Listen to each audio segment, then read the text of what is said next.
পুজো শেষে এখন বেড়াতে যাওয়ার পালা, তাই সেই ছুতো দিয়েই এবার আমরা ভাবলুম পাহাড়ের কোলে কিছুদিন কাটিয়ে আসি। কেন, সমুদ্র কি দোষ করলো? একসঙ্গে পাহাড় আবার সমুদ্র, তাহলে সঙ্গে কয়েকটা মন্দির দর্শনও হয়ে যাক। একসঙ্গে এত কিছু হচ্ছেই যখন, তখন জঙ্গল আর জলপ্রপাতটাইও বাদ যাবে কেন? বেশ, তাহলে আমাদের ছোট্ট 1 উইকের ট্রিপে আমরা প্ল্যান করে ফেলি ওড়িশার বালাসোর, দুবলাগড়ি, দারিংবাদী আর গোপালপুর। তো ওয়েলকাম টু উইকলি ওয়াক, আমাদের প্রথম ছোট্ট একটা ট্রাভেল ব্লগে আপনাদের স্বাগত।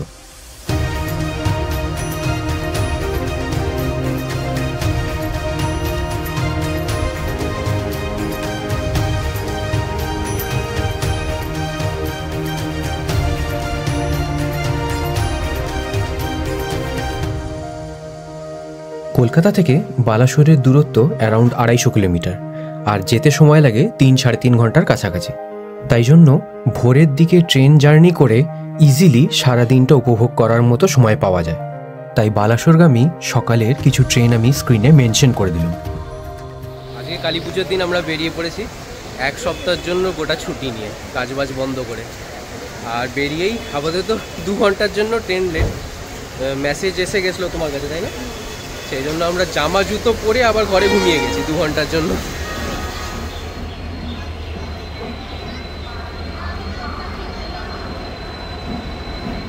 কোথায় দিয়েছে স্টেশন? একদম প্ল্যাটফর্ম শেষে বেরিয়ে চলে যাচ্ছি তো মনে হচ্ছে।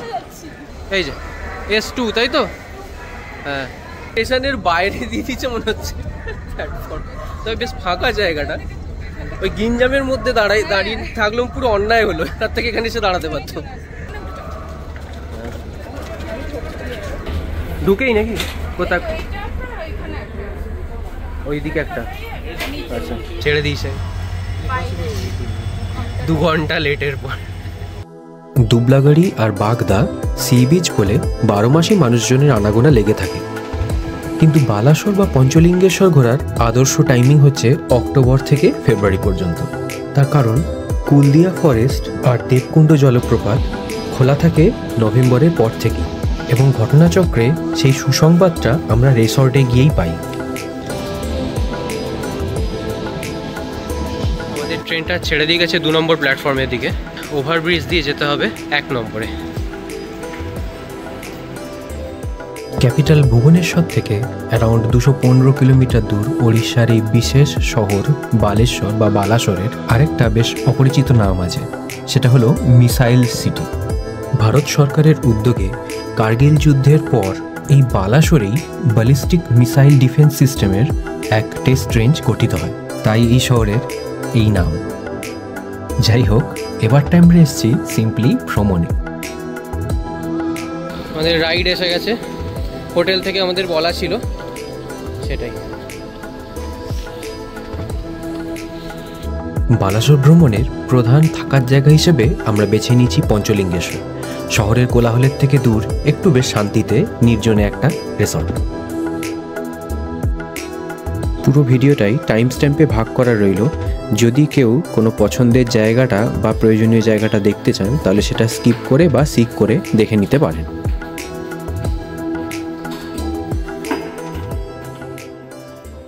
ঘড়ির কাঁটা এখন 3টে বাজে।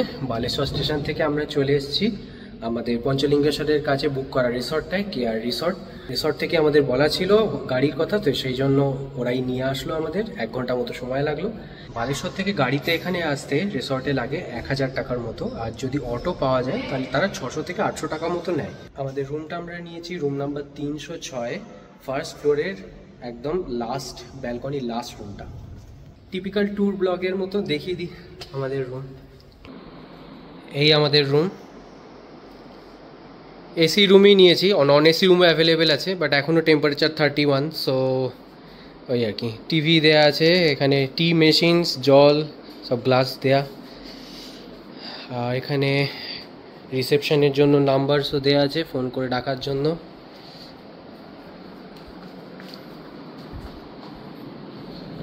ওয়াশরুমের মধ্যে ওরা হ্যান্ড ওয়াশ, শ্যাম্পু সব আগে থেকে দিয়ে দিয়েছে, নাইস অ্যান্ড ক্লিন। তার সঙ্গে আমাদের টাওয়ালসও দিয়ে দিয়েছে। আর রুমের মেন অ্যাট্রাকশনস যেটা, আমাদের balcony, more like balcony type জানলা। এই care resort actually government resort ছিল, তো এখন যেখানকার ওনার সে 30 ইয়ার্সের জন্য এটাকে প্রাইভেট নিজেদের মধ্যে নিয়ে নিয়েছে এবং রিনোভেট করে পুরো জায়গাপত্র মোটামুটি সব কিছুই চেঞ্জ করে দিয়েছে। সো সেই ওয়াইজ যদি কোনো রিপোর্ট পেয়ে থাকেন যেটা গভর্নমেন্ট, তো এখন সেটা নয়, এবং সেই ওয়াইজ প্রাইসটা আপনারা জেনে ঢুকবেন। আমি প্রাইস এবং সমস্ত ডিটেলস দিয়ে দিলাম।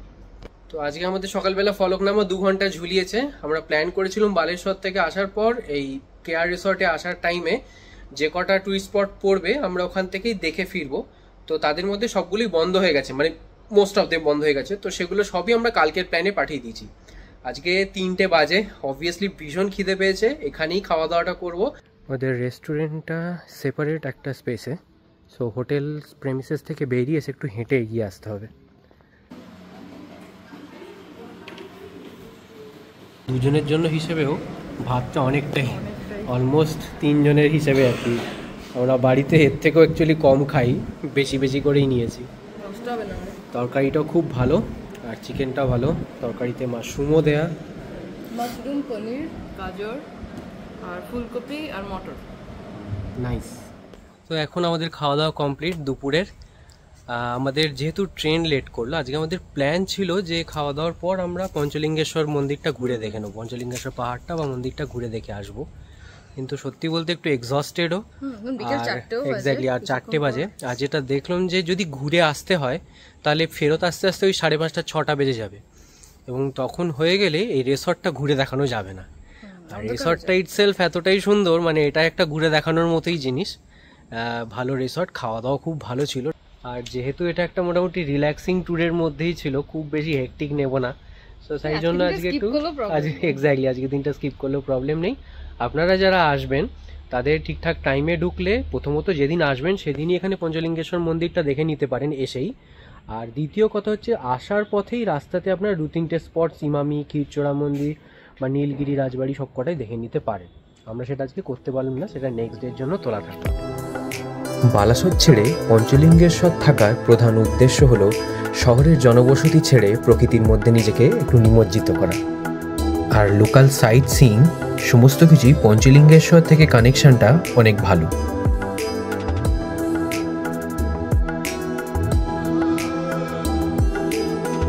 ট্রি হাউসটা ওপরে, এই সিঁড়ি দিয়ে রাস্তা, তার নিচে একটা এখানে বসার জায়গাও আছে বেশ। নীলগিরি পাহাড়ের অন্তর্ভুক্ত পঞ্চলিঙ্গেশ্বর এবং তারই কোলে আমাদের এই রিসর্ট কেয়ার রিসর্ট। এখান থেকে পঞ্চলিঙ্গেশ্বর মন্দির হাঁটা পথ। তো পঞ্চলিঙ্গেশ্বর ঘোরার জন্য যে কোনো দিনই সকালে উঠে এখানে হেঁটেই চলে যাওয়া যায়।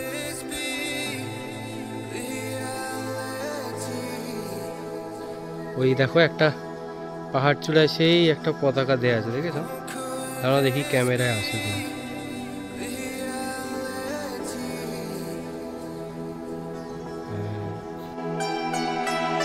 এইটা এন্ট্রি পয়েন্ট, এই হচ্ছে হোটেলটা পড়ছে। এখানে একটা বাচ্চাদের খেলার জায়গা আছে করে রেখেছে সামনেই।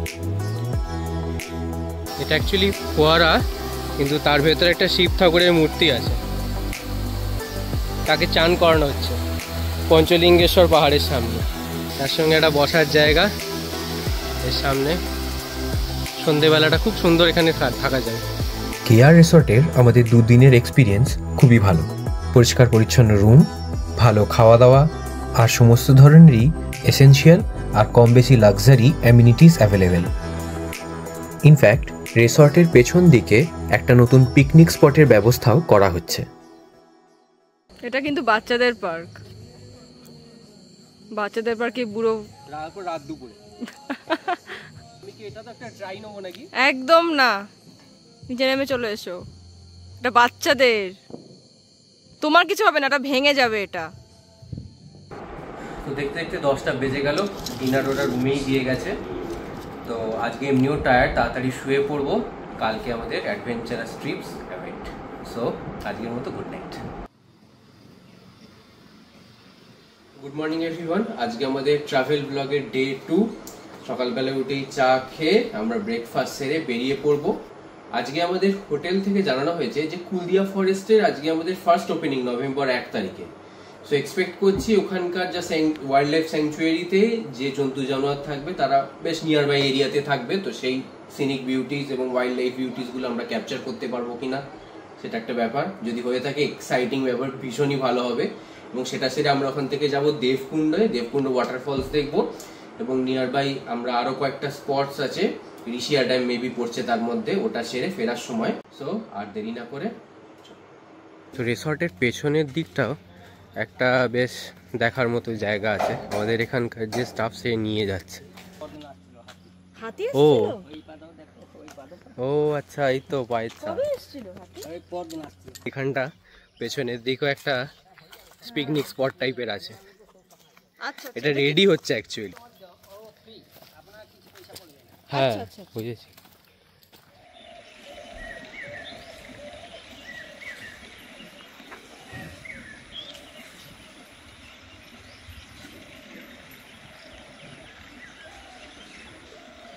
হোটেলের মানে রিসর্টের পেছনেই যে হাতি আসে, এটা কিন্তু বেশ এক্সাইটিং ব্যাপার একটা। দেখ, দর্শন পেয়ে গেলে আলাদাই ব্যাপার হয়ে যেত।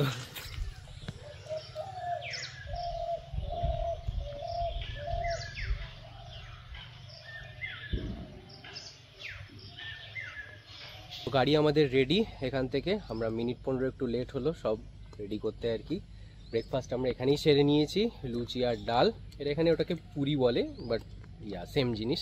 ঠিক আছে। হ্যাঁ, আর দেবকুণ্ড আর যেটা হচ্ছে কুলদিয়া যে ফরেস্টটা, সেই দুটোই কিন্তু দুপুর 2টোর মধ্যে বন্ধ হয়ে যায়। তো এখানে যেয়ে থাকবেন সকালবেলা চেষ্টা করবেন আর্লি মর্নিং বেরিয়ে পড়তে। এখানে পাহাড়টা খুব সুন্দর লাগছে। পঞ্চলিঙ্গেশ্বর থেকে দেবকুণ্ড যেতে সময় লাগে 2 ঘন্টার কাছাকাছি, মোটামুটি 60 কিলোমিটারের রাস্তা। এবং সেই রাস্তাও প্রকৃতিতে মোড়া, কিছুটা আমাদের গ্রাম বাংলার মতোই। শুধু লক্ষণীয় ব্যাপার হলো পূর্বঘাট পর্বতমালার ছোট ছোট পাহাড়গুলো দেখা যায়।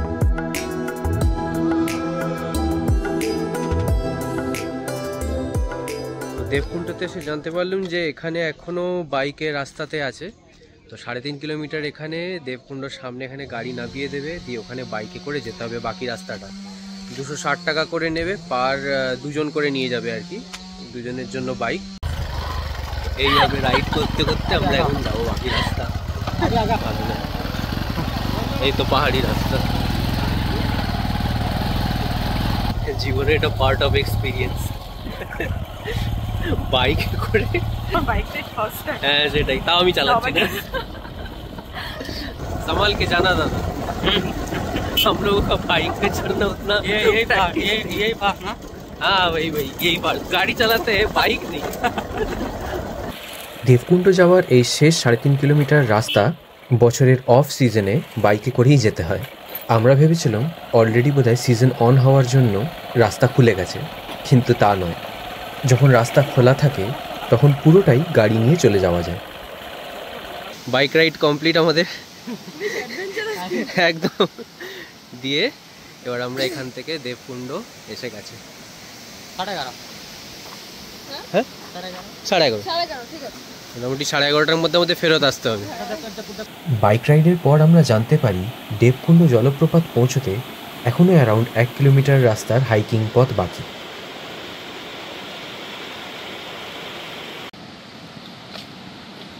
পুরো চারদিকে সবুজ আর মাঝখান দিয়ে লাল মাটির রাস্তা।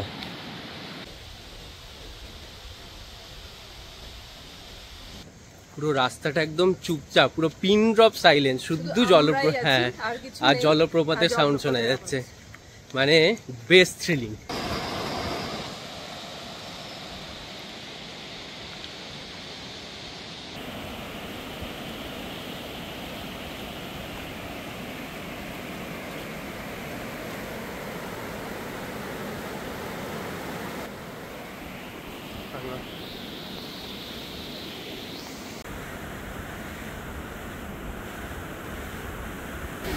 ওই দূরে দেখা যাচ্ছে, তার আগে অতিক্রম। সত্যি জলপ্রপাতটা দেখে জাস্ট মনটা ভরে গেল, মানে ও জাস্ট অসাধারণ লাগছে। একটা বসার জায়গা আছে, মানে বসে থাকলে এখানে সারাদিন কেটে যাওয়ার মতো এরকম জায়গা। কি অসাধারণ, চারদিকে পাহাড় দিয়ে ঘেরা এবং সাইলেন্ট, মানে শুধু প্রকৃতি আর আপনি। দেবতাদের স্নানের কুণ্ড, সেই থেকেই নাম দেবকুণ্ড। ওড়িশার ময়ূরভঞ্জ জেলার শিমলিপাল ন্যাশনাল পার্কের অন্তর্ভুক্ত এই সুবিশাল জলপ্রপাত। কম বেশি 100 ফুট উচ্চতার এই জলপ্রপাত নিচে পড়ে 600 ফুট সুবিস্তৃত এই জলাশয় তৈরি করে, যা এই সবুজ ঘন অরণ্যের বুক চিরে গর্জনের সঙ্গে এগিয়ে নলাভ নদীতে মেশে। প্রকৃতির আঁচলে মোড়া এই অভূতপূর্ব জায়গার রয়েছে এক তীর্থস্থান। সেটা হলো 1940 সালে রাজা ময়ূরভঞ্জের দ্বারা নির্মিত দেবী অম্বিকার মন্দির।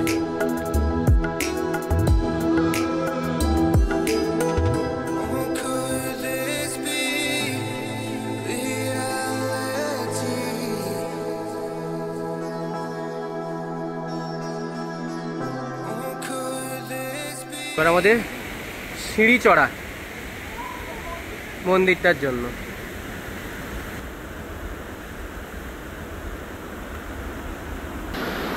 ঝর্ণার জলই পেরিয়ে মন্দিরে।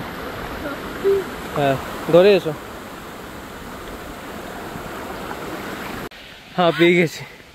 অনেকটা দূর এসছি উঠে। বাপরে, 100 বেশি হয়ে গেছে। 400-রও বেশি সিঁড়ি অতিক্রম করে প্রকৃতির খুঁটিনাটি বৈচিত্র্যতা দেখতে দেখতে চলে আসলাম অমরাবতী দেবীর মন্দিরে। এবার আবার ঢালান, এখান থেকে ভুল করে এক্সট্রা সিঁড়ি করে ফেলেছে, সেই জন্য আবার ঢালানটা বাকিটা কভার করছে। এসে গেছি অলমোস্ট। হ্যাঁ, মন্দিরের কাছে। এখানে চপ্পল রেখে যেতে হবে।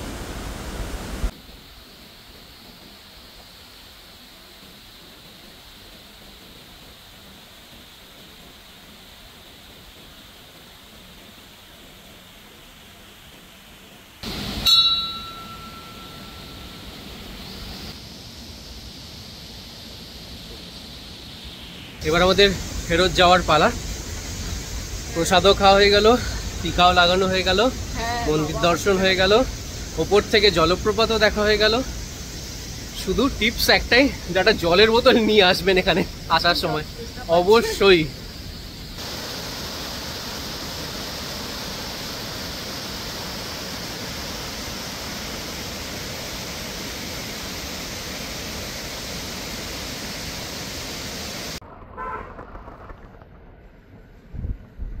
আজকে ফার্স্ট ডে ওপেনিং, সেই জন্য সব আজকে সাজিয়েছে।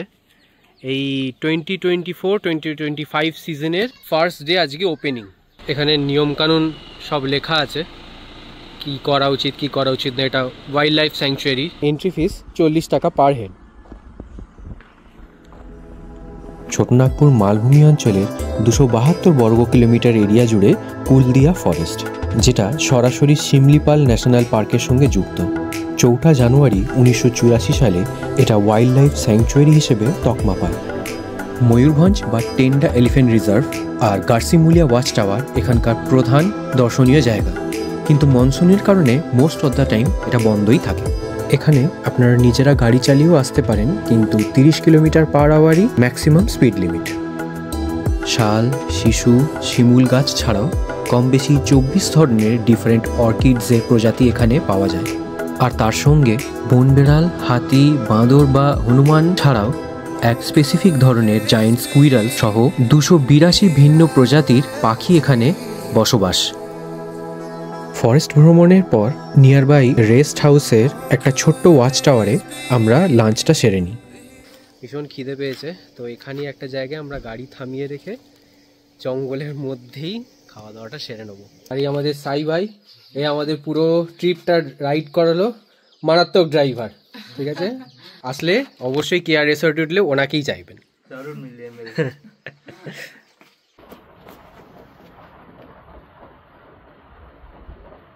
তো কুলডিয়া ফরেস্টেরই পার্ট একটা, যেটা হচ্ছে ঋষিয়া ড্যাম।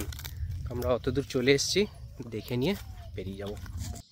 গুগল ম্যাপে এই লোকেশনটা ঋষিয়া নিউ ড্যাম বলে দেখাচ্ছে। এই জলাশয়ের অন্যদিকে আরেকটা ওপেনিং আছে, যেটা অ্যাকচুয়াল বাঁধের অংশটা পড়ে। সম্ভব হলে আপনাদের ড্রাইভারকে নিয়ে অবশ্যই দেখে আসবেন জায়গাটা।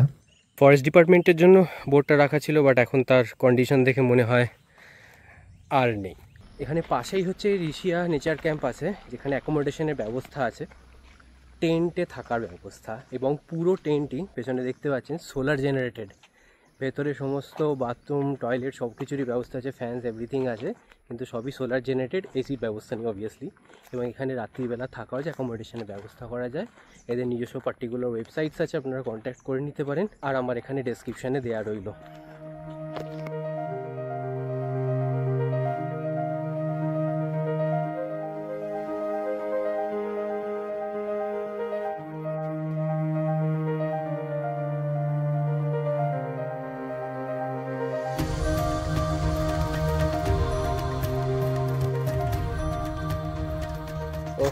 জার্নিতে ভীষণ টায়ার্ড হয়ে গেছি, এখন গিয়ে ড্রেস ছেড়ে এসে এখানেই বসে খাওয়া দাওয়া। আজকের মতো জার্নিটা অন্তত শেষ, বাট হোটেলে বসে থাকার একটা এনজয়মেন্ট আছে, সেটুকু বাকি আছে। হ্যাঁ, দেবকুণ্ডটা অসাধারণ লাগলো, আর ফরেস্টটাও অ্যাকচুয়ালি ভালো, আমি খারাপ বলবো না, কিন্তু যেভাবে গাড়ি করে একদিনের মধ্যে ঘুরে আসা যায় সেটাতে কিন্তু ফরেস্টে কিছু সেরকমভাবে নজর, কারণ গাড়ির একটা সাউন্ড থাকে, ওই জন্তু জানোয়ার সব পালিয়ে যায়। এবং ভিডিওতে দেখাতে পারিনি, সেই জন্য মুখে বললেও হয়তো দর্শকরা বিশ্বাস করবে না, বাট হরিণ একটা দেখেছি আমরা, সেটা টুক করে ছিল, দৌড়ে পালিয়ে গেল, কিন্তু এত ফাস্ট আমি ক্যামেরাও তুলতে পারিনি, বেরিয়ে গেছে। আমি অনেকক্ষণ ওখানটায় বসেও ছিলাম, মোটামুটি 20 মিনিট 10-15 মিনিট মতো বসেছিলাম, বাট আসেনি। কিন্তু অন্যান্য অনেক কিছুই দেখেছি, যতটুকু নো এন্ট্রি এরিয়া ছিল, এক্স্যাক্টলি নো এন্ট্রি এরিয়াতে আমরা ঢুকে গেছিলাম। অ্যাকচুয়ালি দানার জন্য ওই জায়গাটাতে যে নো এন্ট্রি যে সাইনটা বা বন্ধ করার যে লকটা, সেটা ভেঙে উড়ে গেছে, আমরা বুঝতে পারি। একটা ওড়িয়া ভাষাতে লেখা ছিল, কিন্তু এক্স্যাক্টলি ওড়িয়া ভাষাতে লেখা ছিল, সেটা যে ট্রান্সলেট করবো সেটারও অপশন নেই, নেট ইন্টারনেটও নেই, কানেকশনও নেই। তো আর যাই হোক, আজকের মতো আমরা এখন যাই, রুমে গিয়ে ড্রেস চেঞ্জ করি, আর বিকেলটা একটু চিল্যাক্স করি। আমাদের প্রথম ট্রাভেল ব্লগ অবশ্যই জানাবেন কেমন লাগলো। ভালো লাগলে ডেফিনেটলি লাইক করবেন। আপনাদেরও বালাসোর দুবলাগড়ি অভিজ্ঞতা নিচে কমেন্টে জানান, বন্ধুবান্ধব পরিজনদের সঙ্গে শেয়ার করুন, আর পরবর্তী অংশের জন্য ডেফিনেটলি সাবস্ক্রাইব করে রাখবেন। তো আজকের মতো ক্লান্ত শরীরে কফির আমেজে এখানেই সকলকে বিদায় জানাই। দেখা হবে পরবর্তী ব্লগে। Bye bye.